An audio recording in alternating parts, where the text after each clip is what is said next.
This program is designed to provide general information with regards to the subject matters covered. This information is given with the understanding that neither the hosts, guests, sponsors, or station are engaged in rendering any specific and personal, medical, financial, legal, counseling, professional service, or any advice. You should seek the services of competent professionals before applying or trying any suggested ideas.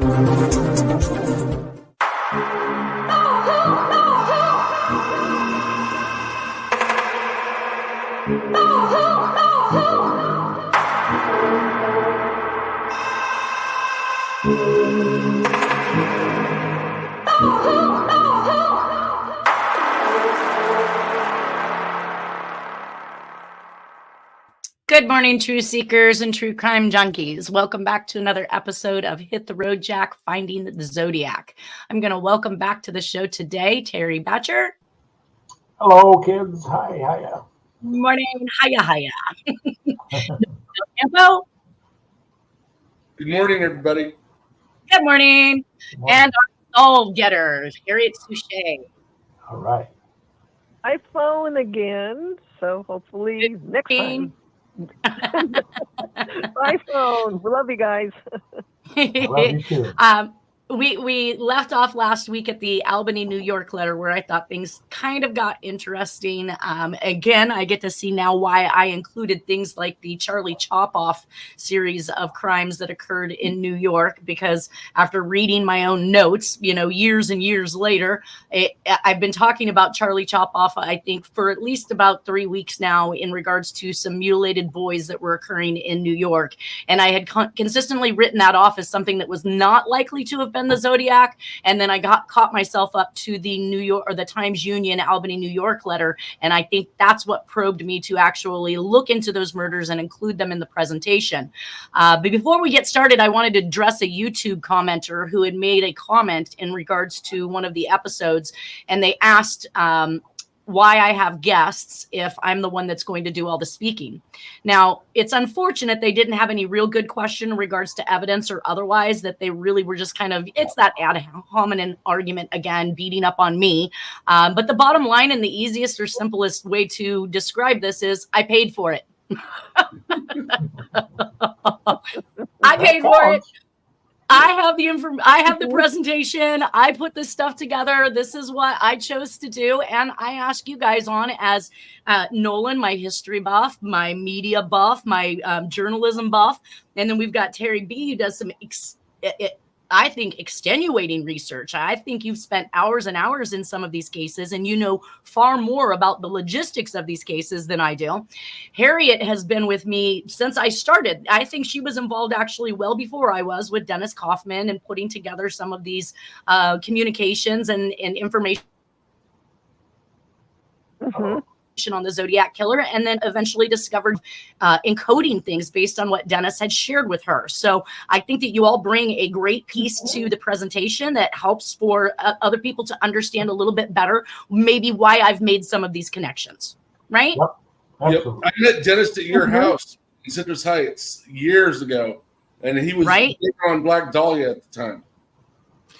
He never really wanted to step out onto any of the other cases. He was really convinced that he was just the Zodiac. It took a lot of information from me through letters and communications to kind of let him know that the Zodiac wasn't a single isolated incident that occurred over an 11-month period for this person to have written as many communications as he did and fallen off the face of the earth. In fact, many of the communications go on to say that we're about to read one.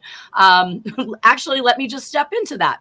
So on August 1st of 1973, we got a letter in Albany, New York. It was actually mailed out of Albany, New York. So this doesn't necessarily mean that Jack had to be there. Sometimes I think that his communications are getting around by other means, like John Mark Carr in the John Benet Ramsey case. We saw some communications that came, I believe, through him and his acts as part of this group. But this one was actually mailed from Albany, New York, and it is mailed to the Times Union. It says, "You were wrong. I am not dead or in the hospital. I am alive and well." Now, this is a statement that he made in the DB Cooper. I'm alive and well. So we're going to keep seeing this time and time again, because they're reporting he's either gone to jail, he's dead, he's in the hospital. There's, something preventing him from continuing his tasks. And he is clearly saying, I am out here and I am free. He says, "Going to start killing again. Below is the name and location of my next victim. But you had better hurry." There's that hurry statement we've talked about. Hurry up, slow down. We've been seeing that ever since the lipstick killing, Black Dahlia. Because I'm going to kill her August 10th at 5 p.m. when the shift change. Albany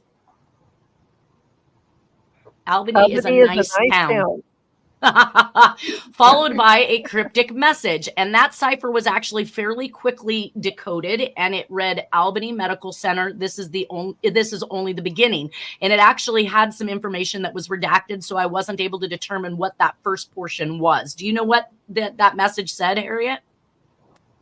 Oh, it's actually, those are all the code symbols that I decoded it differently. And it's from the Sergeant Lynch code symbols, and just added to the message. Yeah. So I feel like there's symbols in here that weren't. I feel like there's symbols in here that were not part of the Sergeant Lynch. Oh, they're there. They're just the Z's are slightly new. So and well, I see the number 5. Code. I see the number 5. Yeah. I see 7s. I see this. I don't know. Okay, I'm not going to try and pretend to understand that. Anyways, so basically, the fives are the zip code. The fives in the zip code. The numbers are okay. So we're going to get to we'll get to yourself in a second. Let me just put down what it was that I realized about this particular letter. Number 1, it's 7 days previous to the last Charlie Chop-Off attributed murder. So an 8-year-old black boy named Stephen Cropper was murdered on a rooftop with a straight razor, but did not suffer any genital mutilation. So this is happening within 7 days of a letter that I have already done an examination on and find is consistent with the handwriting of the Zodiac killer.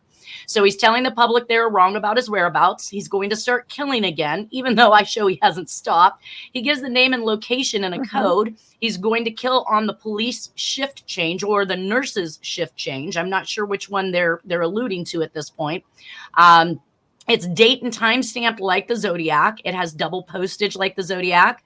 Albany Medical Center is also a veterans hospital where the beginning murders of Gall and Sharp actually began. So we had a Zodiac typewritten letter at Gall and Sharp's apartment in Albany, New York, even though they were found dead back in the Los Angeles area. He's not dead or in the hospital, which is a reoccurring theme.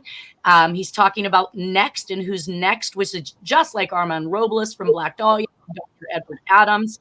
He's telling about victims again. He says it's a nice town. This is exactly what DB Cooper said about Vancouver. The last kill before DB Cooper was November 15th, 1971 in the DC Freeway Phantom and the New York Boy mutilation last year. So we are having a theme that is running around this particular area.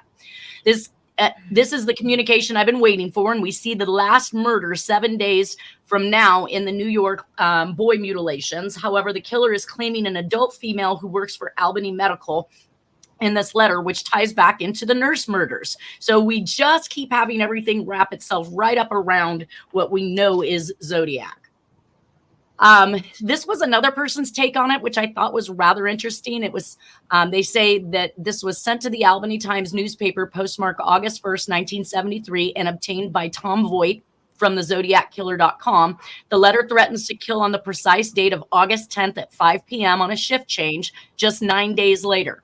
An FBI cryptanalysis unit formulates the material at the foot of the letter to reveal Albany Medical Center. This is only the beginning, and a portion of redacted text leading to speculation that this may be the target, possibly a nurse similar to the Donna Lass case on September 6th of 1970. This may or may not be Zodiac letter, and despite the threat, nothing materialized immediately around this date that spiked any great interest. Rumblings of Richard Gaikowski connection surfaced due to his family with Albany, having worked for the Knickerbocker News from 1966 to the latter part of 1968 before traveling to Europe, then Haight Ashbury in San Francisco. There were, however, notable crimes in the months and years surrounding the August 10th, 1973 timeline relative to the Albany Medical Center. The first was the murder of a prostitute, Gloria South, 18, shot once behind her left ear. Now, doesn't that sound familiar? Absolutely. With a 25 caliber pistol, and her body was found close to Morris and Lark Street behind the Veterans Hospital. But this took place approximately 2 years prior to this letter on June 29th, 1971. And I could go back and see if any of the Charlie Chop-offs related or were around this particular time frame as well, which was something I haven't done at this point. But this took place, although it was very close to the Albany Medical Center, the killer was thought to be known to the police, but without solid evidence, they were unable to make a charge stick. The second was a lot closer to the timeline, but on this occasion, it occurred 4.5 months after the said date of August 10th on December 27th, 1973, when Barbara Smith, 24, of Hamilton Street was murdered close to the St. Philip's Daycare Center on Rhodes Street. She had severe head injuries inflicted by a rock after the killer had failed in his first attempt when the bullet he fired failed to penetrate the woman's skull. Again, these locations are close to the other murder along with the Albany Medical Center. On November 2nd, 1974, Kathleen Kolodjizze, I'm not going to be able to say that name, vanished after leaving the Vault Bar in Cobleskill. Having turned down the chance to return to her dormitory with a roommate, she was last seen heading along Main Street. So this is another student. The village of Cobleskill lies approximately 40 miles west of Albany. According to a witness, she was last seen getting into a yellow Volkswagen Beetle just before 2 a.m. We do have Jack with a yellow Volkswagen Beetle, and he can be seen in those pictures in Texas. I don't know. I'll have to go back to check that time frame. Let's see here. Just before 2 a.m., although this is far from certain. 26 days later, on November 28, 1974, she was discovered on McDonald Road, Richmondville, lying on a stone wall. Now, we do have the original letter from the communication of Georgette Bauerdorf was found on a stone wall near a school. So I don't know if this was a communication put together for the suspect, because again, we do find that the way the laying of the body, as Terry had mentioned in our last episode, that the way the body was laid out was very purposeful. So this could have been a purposeful connection. Quick question: Who wrote this, and where was it published? This is on one of the Zodiac websites that you can find online. It looks like I didn't take down the actual URL in which I got it from, so I am not sure. Okay. It's intelligently written. Right.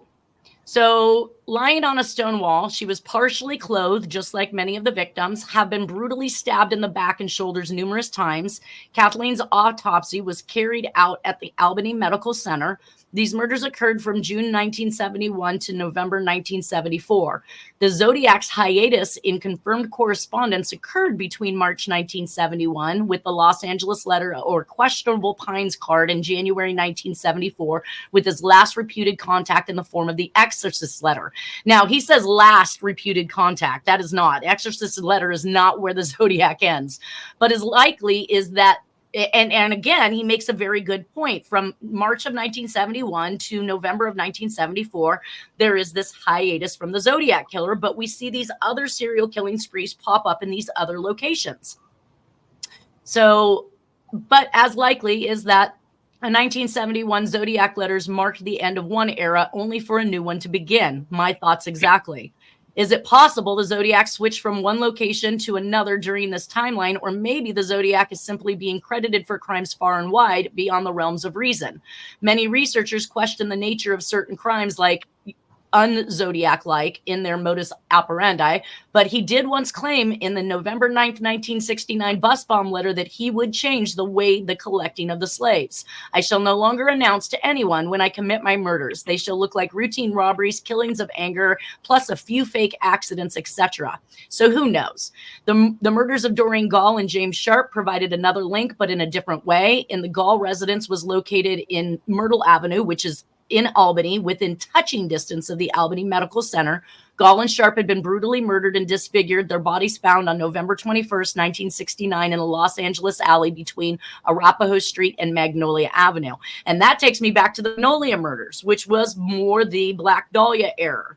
So although they had been killed at another location, they had been stabbed over 50 times, their eyes slashed. Doreen Gall had been currently residing at the Scientology Thetan Manor hippie commune, having graduated 1 year earlier from high school in Albany, switching from a Roman Catholic upbringing to the relatively new movement of Scientology. A note found in her room claimed to have been sent by the Zodiac Killer. And that note said, if you guys haven't seen that episode yet, the letter found in Doreen Gall's belongings read, "So you think you can fool the old killer? Ha, ha. I know all your movements and the time they are made." Now, we know this relates directly to John Benet Ramsey's note, right? Yeah. Terry? I was just going to ask if they had affiliations to Scientology, and then you answered my question by reading further.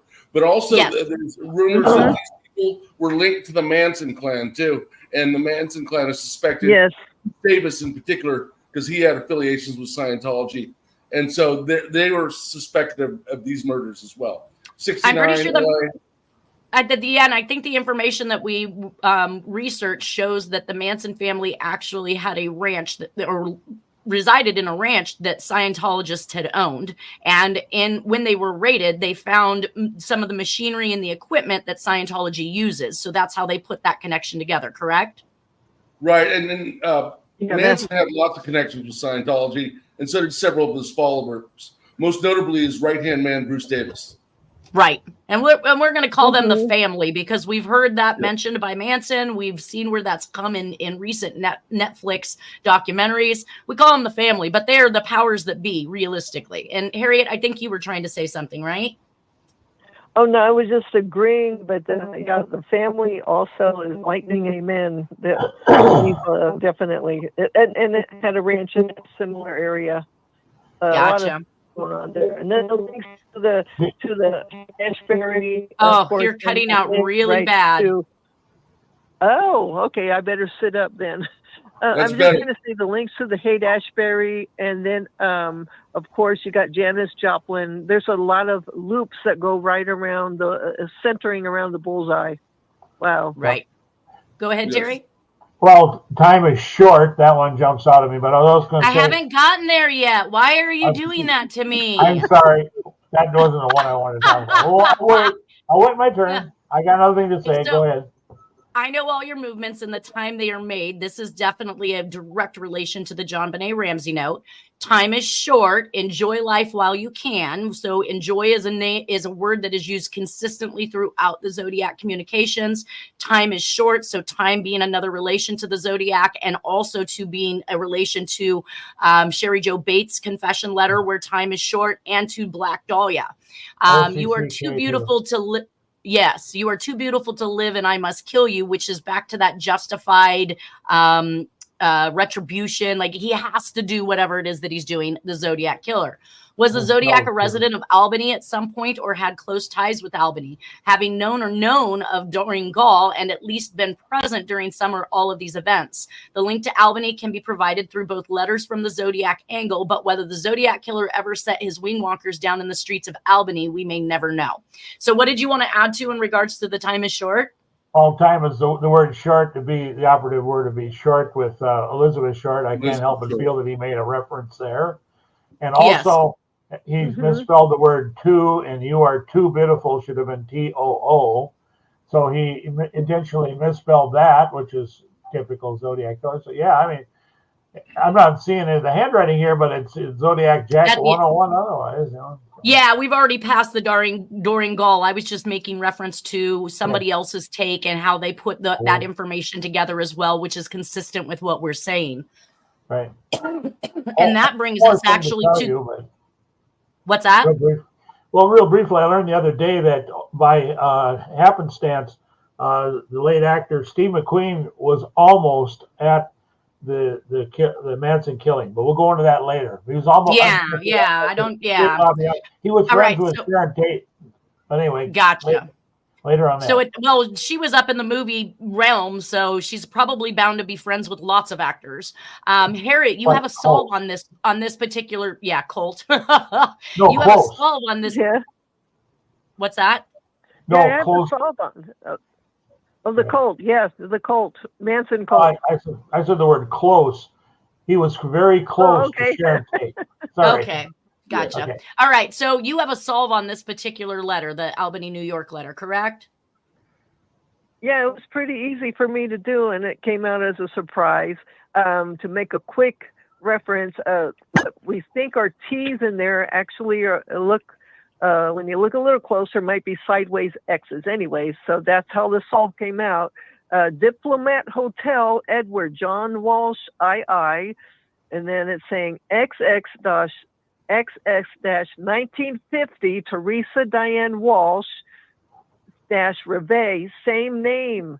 You on Valiant, Lieutenant Bobby Kennedy, New York, RFK, DHS, that's a Get Hoppa Squad, Little List.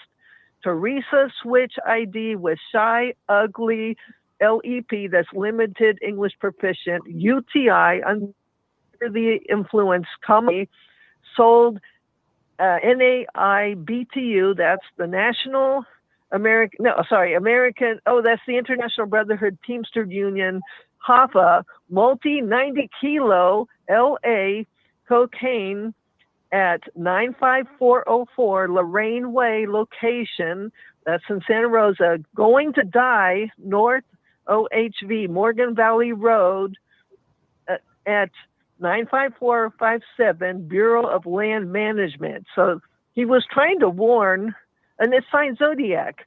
Anyways, he's trying to warn the Walshes that, they're pretty much done with them, and they're going to kill his wife. Wow. So, but they didn't. Yeah.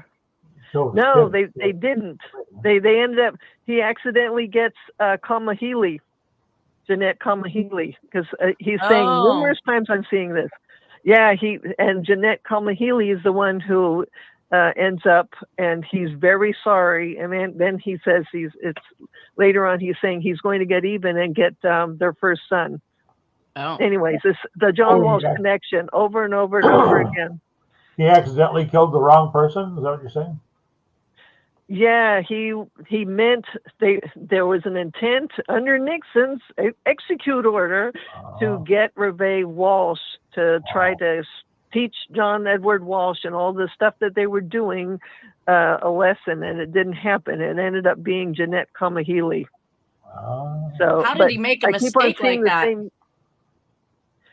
It was dark, and there's things, there's activities going on that Jack is saying is happening, and he thought that he was boinking his wife, John Edward Walsh, but it was Jeanette Kamahili who was tied up. Really sick and disturbed stuff. Anyway, gotcha. Then he grabbed the wrong girl. Yeah. Let's climb into some more. We'll just cut it off there. Yeah, let's climb into some more sick and disgusting stuff. When I was doing my research through the FOIA files, and of course I'm typing in things in this particular instance, I typed in the Texarkana Phantom so that I could see what would populate underneath that. I did come up with 2 files for Texarkana Phantom Moonlight Murders, and one popped up, which was very strange, was Charles Rebozo, and it says part 3 of 6. So obviously they've been investigating this guy quite intensely to have 6 files on him.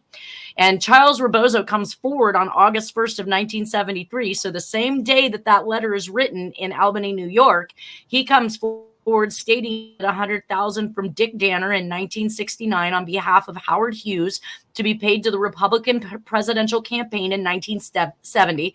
States he did not do this due to the extenuating circumstances, and the money is still in the safety deposit box. He wants the FBI to see if they can determine how long it was in the box, and he comes forward because he's being investigated by the IRS.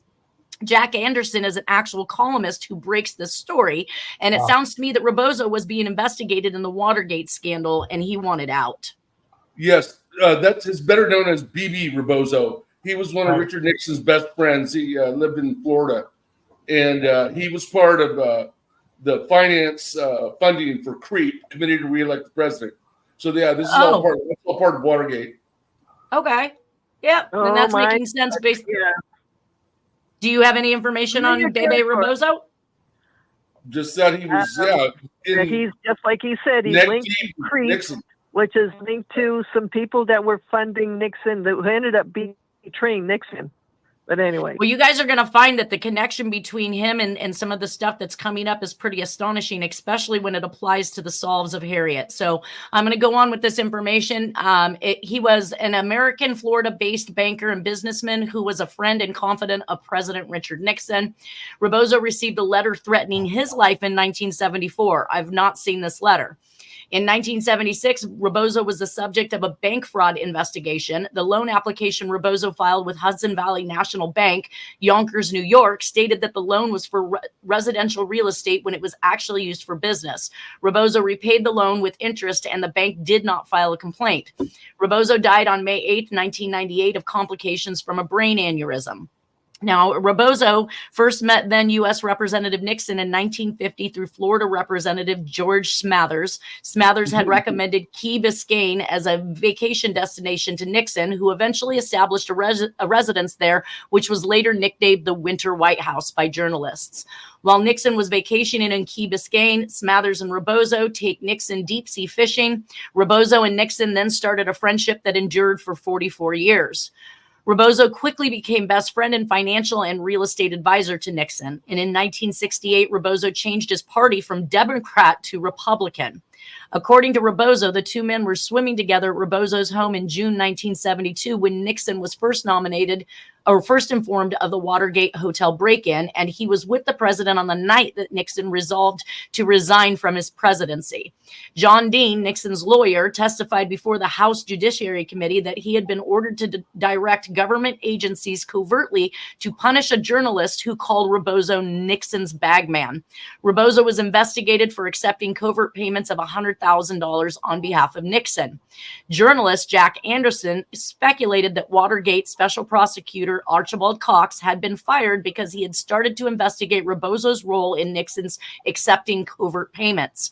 According to New York Times article dated November 27, 1975, a completed manuscript of a biography on Bebe Rebozo was scheduled to be published by Farrar, Straus, and Garreau was stolen from the home of Thomas Kiernan. In addition to Rebozo's biography, several tape recordings of interviews and several research files, including one file containing all of Mr. Kiernan's book contracts and another containing all his royalty statements, were taken. Other news coverage at the time pointed out that the thieves ignored jewelry and other items of value. So they were definitely not there to rob him. They were there to remove any information or research that he has done. Well, I guess, Harriet, in our way, if they just crash our computers, I feel better than knowing somebody came into my house and stole my stuff. Yeah. I have a couple quick comments on Smathers. Yes. Smathers is all over the board. He was tight with Jack Kennedy. I didn't know he was tight with Rebozo, but makes sense. They're both in Florida. He went to law school in Florida, or he went to the University of Florida with Phil Graham, who ended up marrying Katharine Graham, publisher of the Washington Post. Phil Graham later died mysteriously, allegedly of a self-inflicted shotgun blast. But that has to do with the mind control stuff. We're not on that right now. But anyway, they both worked for Supreme Court Justice Felix Frankfurter right after law school. And they would argue back and forth. And they were all in the in crowd. And Smathers would go out on a boat with JFK, and they would womanize. They'd go to Europe together and chase women and, do what rich people do, whatever. It's crazy. It's crazy. There's a lot of connections. Anyway, the Epstein disorder. Now, here's some of the interesting things that I found out about Bebe Rebozo through the FOIA files when I looked at him. It says Charles Bebe Rebozo is a rich bachelor friend of President Nixon, but comparatively few people know any more about him. Congressman Wright Patman may change. Patman is curious about a deal with the Small Business Administration that guarantees Rebozo, with whom Nixon went boating over the weekend, a $2.4 million return on a $900,000 investment in a Miami shopping center for Cuban exiles. Patman is chairman of the House Banking and Currency Committee, one of the congressional overlords of the SBA. Wow. Patman said Friday he was seriously considering investigating the SBA Rebozo deal. Thomas A. Butler, the Miami regional director of the SBA, has also asked his bosses in Washington to take another look at the deal with Nixon's friend in a $3.5 million island off South Miami Beach. At the SBA's request, Rebozo and Miami real estate developer CVW Price Jr., I believe, built a 34,000 square foot shopping center in Miami for the exclusive use of Cuban exile businessmen. And that's interesting because, right, Cuba has kicked out all of these mob people, right? They've shut down all of their businesses, their hotels, their gambling institutions, and yet we're bringing these Cubans here in exile and then setting them up for money-making prosperity. I mean, based on this anyways. Shopping centers scheduled to open later this month cost Rebozo and Trice $900,000. In return for their $900,000 investment, the SBA has agreed to pay Rebozo and Trice the rent on the shopping center stores for the next 20 years. Wow. Even if the businesses fail. Butler said the SBA's 20-year rent guarantee will net Rebozo and Trice about $2.4 million. Hey, good work if you can get it. It's a right. It's a form of keeping them quiet, you know. And my experience is when you find there's not much known about these people, that they are somehow linked to the intel community, not just CIA, but international. Now you're saying it, CIA, I mean, Cuba, the Cold War.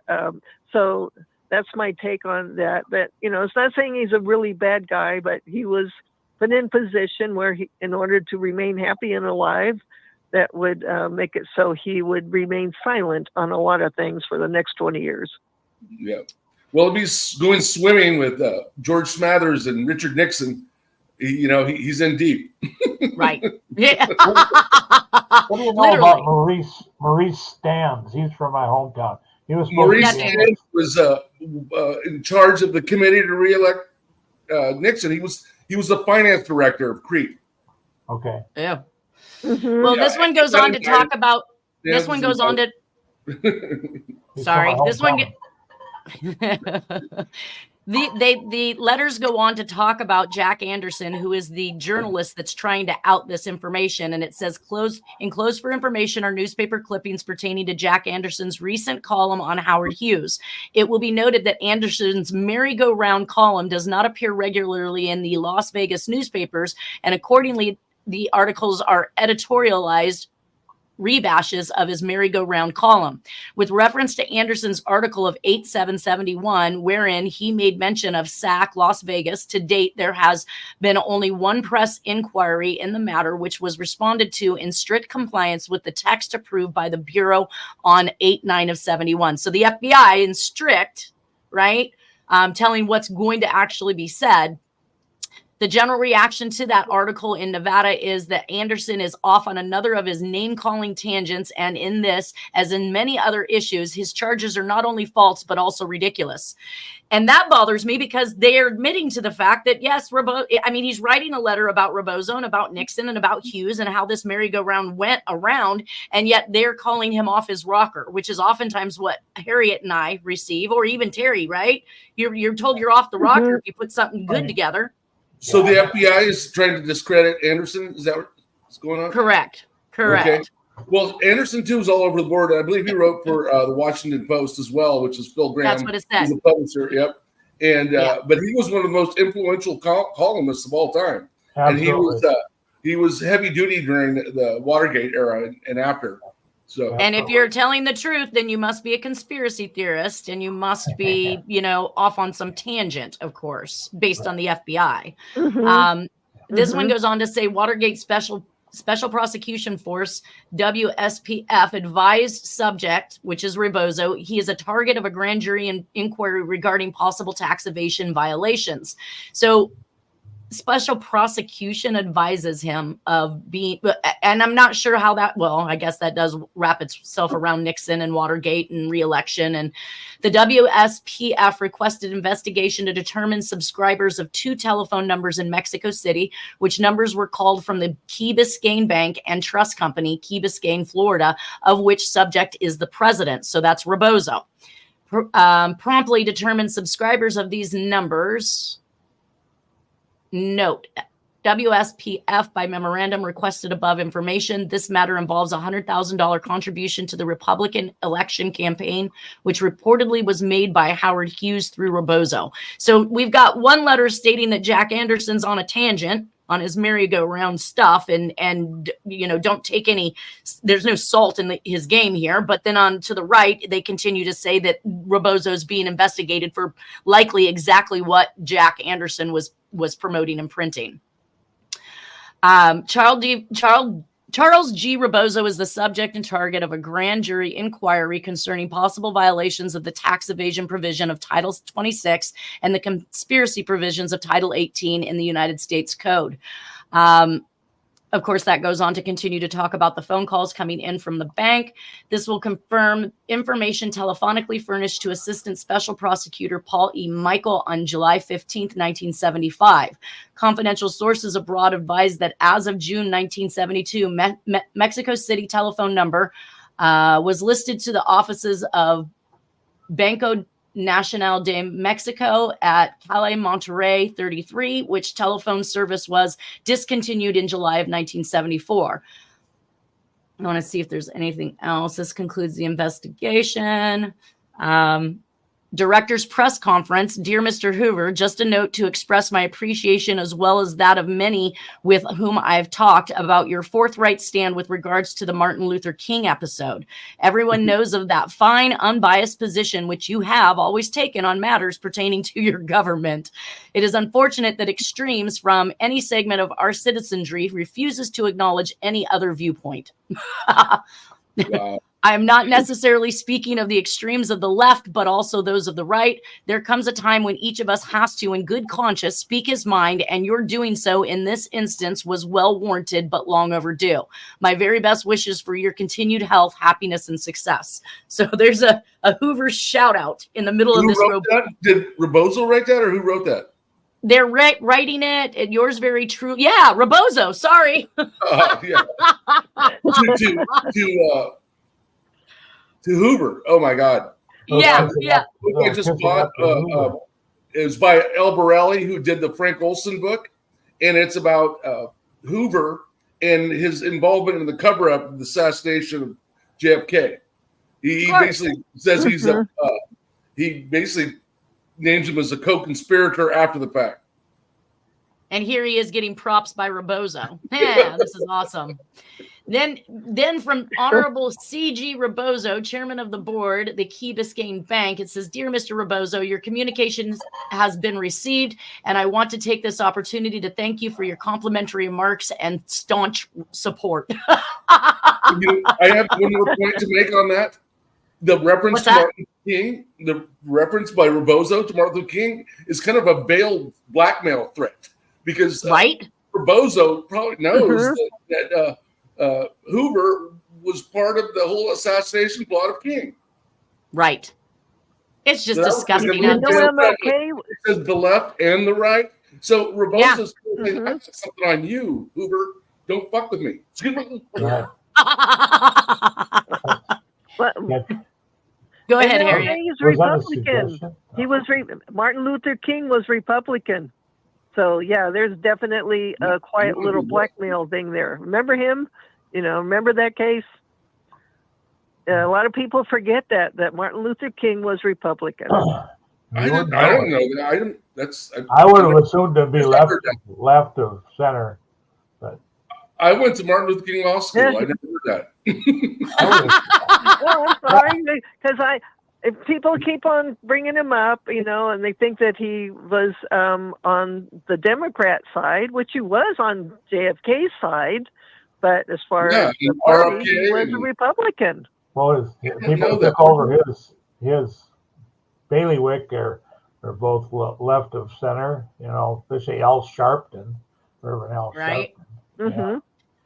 Anyway, well, I have more memorandums that go on to talk more about the involvement of Bebe Rebozo and other high-profile people, like his stay at the Biscayne, Florida, with the Attorney General, along with Mrs. Mitchell and his daughter. They took a cruise with Bebe Rebozo aboard his houseboat. So here he's rubbing elbows with the Attorney General. I mean, how much trouble could he possibly get in, right? Right. Says the Attorney General and his family also visited a personal friend of the president at Grand Cay in the Bahamas over the weekend of 4/10 through 11/71. Mr. and Mrs. Abplanalp, there's a last name, were extremely courteous to the essays accompanying the Mitchells and expressed admiration on several occasions of the caliber of work of the FBI. So here's another let's prop up and promote, right? Yeah. Those are both internal memos. Clyde Tolson was the number 2 man under J. Edgar Hoover, and then Moore was probably like the number 4 or 5 man in the FBI at the time. Gotcha. Well, an additional piece of information said, we'll contact USA's office to determine if any additional investigation is desired in this manner.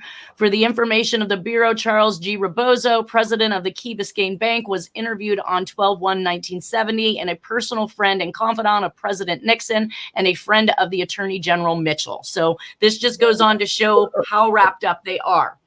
On 9/11/70, news media released information that the FBI is investigating the pledging of 900 shares of stolen IBM stock. Did we not just make a full circle here, you guys, on the key punch operator? IBM. Yes. Stock at the Key Biscayne, Florida bank headed by Charles G. Rebozo, close personal friend of the president. The release indicated that Rebozo became suspicious of the transaction and called the president's brother, Donald Nixon, in California in an effort to further check on its authenticity. Further, upon learning that we were investigating the matter, he disposed of the stock. A civil suit has been filed in the U.S. District Court of Miami against the Key Biscayne Bank, headed by Rebozo, by the insurance company representing the brokerage house from which the stock was stolen. By way of background, this is a case in which approximately $2 million in IBM stock was discovered missing in September of 1968 from the New York brokerage house of E.F. Hutton and Company. Investigation determined that 900 shares of this stock had been pledged at the Key Biscayne Bank, headed by Rebozo, by Charles L. Lewis of Atlanta, Georgia. Now we've got the Atlanta, Georgia connection, for a $195,000 loan. Before making this loan, Mr. Rebozo had considerable investigation conducted concerning Lewis and the stock, including requesting that the president's brother, Donald Nixon of California, make inquiries concerning the borrower. After the loan was approved, Rebozo requested E.F. Hutton and Company to reissue the stock in Lewis's name. This was agreed upon, and when Rebozo forwarded the certificates to the company did not discover that the stock was stolen and that the certificates in Lewis's name. The insurance company for E.F. Hutton and Company was filed. So obviously a stolen large amount of shares of IBM. Gosh, you guys. On 9/11. On 9/11. Yeah, 9/11. 9/11. That means something. Yeah, there's a lot of things going on there. I wish I could elaborate more, but yeah, I'm seeing them myself. Many. Wow. So it goes on, a civil action in U.S. District Court, Miami, against Rebozo and his bank. We have conducted an extensive investigation in this matter, and to date, we have developed no indication that Mr. Rebozo or anyone at his bank had knowledge that the securities were stolen. Our investigation has uncovered the involvement of a number of individuals in this matter, and it is currently being presented to a federal grand jury at Miami. It is expected that indictments will be returned against multiple subjects in the early part of 1970. Action. The above is submitted for information. We have not released any information surrounding our investigation in this matter to news media. Quite probably the information was obtained through review of court records plus contracts by news media with Rebozo and Lewis. But they literally just gave this man, he's the owner operator of a bank, in which case, what was that, 200, how much? 2.4 mil, I think. Yeah, 900 shares of stolen IBM stock. This man isn't part of this transaction. I'm sorry. I'm going to cuss right now. Kiss my lily white butt. Yeah. And then I couldn't even cuss. I meant to say ass. Yeah. That's why he sent the veiled threat about Martin Luther King to Hoover, because he wanted protection. He knew he'd done some wrong shit, and he didn't want the FBI coming up. You got that right, I think. Well, and at the top of this, it says disappearance of 5,500 shares of IBM common stock. Now, in the file, though, it says 900 shares. Well, if that 900 shares is worth 2.4 million, can you imagine what 5,500 shares are worth? That's great. And how does that just disappear from E.F. Hutton? Come on. Right. Yeah, exactly. Can I say something too? Yes. Yeah. It's more like borrowed temporarily without permission. Right. Exactly. So it takes a lawyer to find stuff like that. So rather than they use the word stolen, but it's borrowed temporarily without permission. Well, and it says I got that from Jack Sparrow. Anyways, keep the pirates. A long story. That's amazing stuff. But anyways, I love that phrase. Right? I'm just trying to see if there's anything else quickly in here so I can pass by. Indicated he believed he could bring political influence to bear on his transfer request because he claimed he had not furnished all the information in his possession concerning the theft of the securities from the mails at Kennedy Airport because of the political conditions involved. Blank stated a New York hoodlum whose name was unrecalled. It's always unrecalled, right? I don't recall. Obtained a loan of $115,000 from a bank at Biscayne Beach, Florida, after President Nixon's friend Bebe Rebozo made arrangements for the loan. The hoodlum pledged some of the stolen securities as security for the loan, with Rebozo's knowledge that they were stolen. According to this person, claimed that Rebozo received 900 shares of them. Getting deeper, Rebozo. He received 900 shares of IBM stock for a payment in this matter. He also stated that another individual, one phonetic spelling not further identified, had a significant role in obtaining the loan from Biscayne Beach Bank and in the disbursement of the stolen securities. Blank did not identify the securities pledged for the above-mentioned loan. Blank indicated he did not tell all he knew of the theft of the securities from Kennedy Airport because of political considerations, but he has found the Federal Correctional Institution at Texarkana, Texas, so distasteful he is willing to tell everything if he can bring political pressure to obtain a transfer. Whoa, so he's in prison. Right? Yeah, loops around. Oh my God. Yes. Right. So here's another letter to Mr. Hoover. Let's see by my time. I'm getting down here. You may recall meeting me a year ago when I joined with Vice President Nixon to help you celebrate your birthday at Maxim's Restaurant. The Vice President had to cancel his holiday vacation here this year. I looked forward to the possibility of again joining with you this year. So I think this is another one from Rebozo where he's talking about his affiliation. My purpose in writing you at this time is to induce you, if possible, to be our guest of honor at the annual awards banquet for the Boys Club of Miami. So they're all rubbing elbows, right? And that's back in '59 when Nixon was vice president under Eisenhower. Right. That goes way back.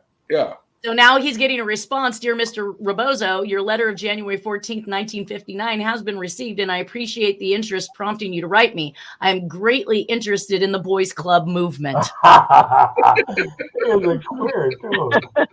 That's awesome.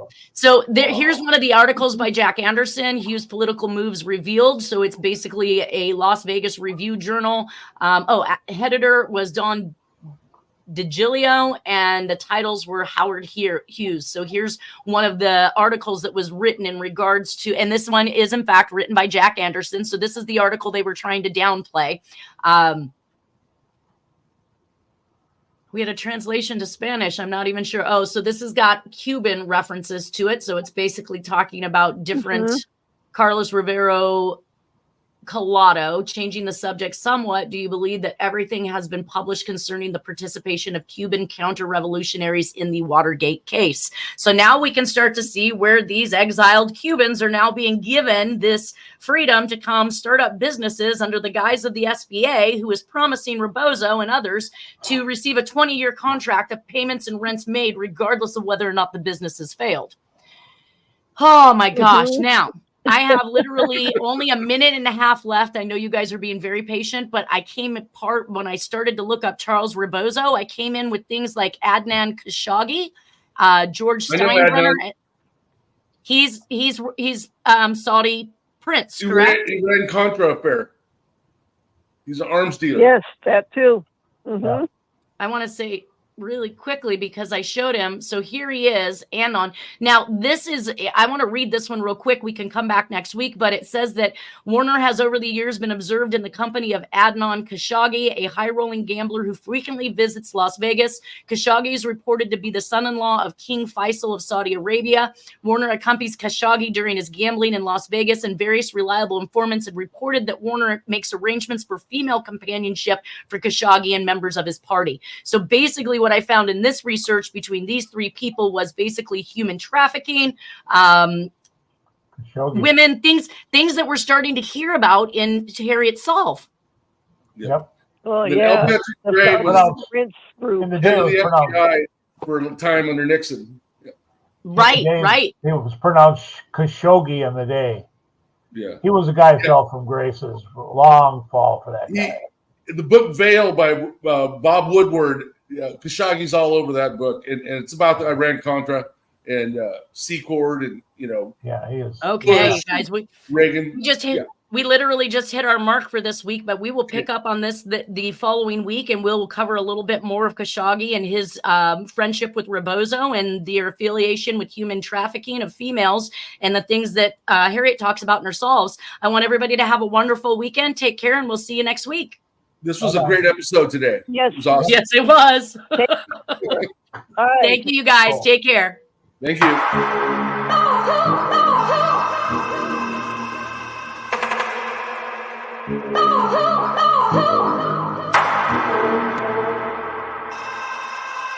Oh,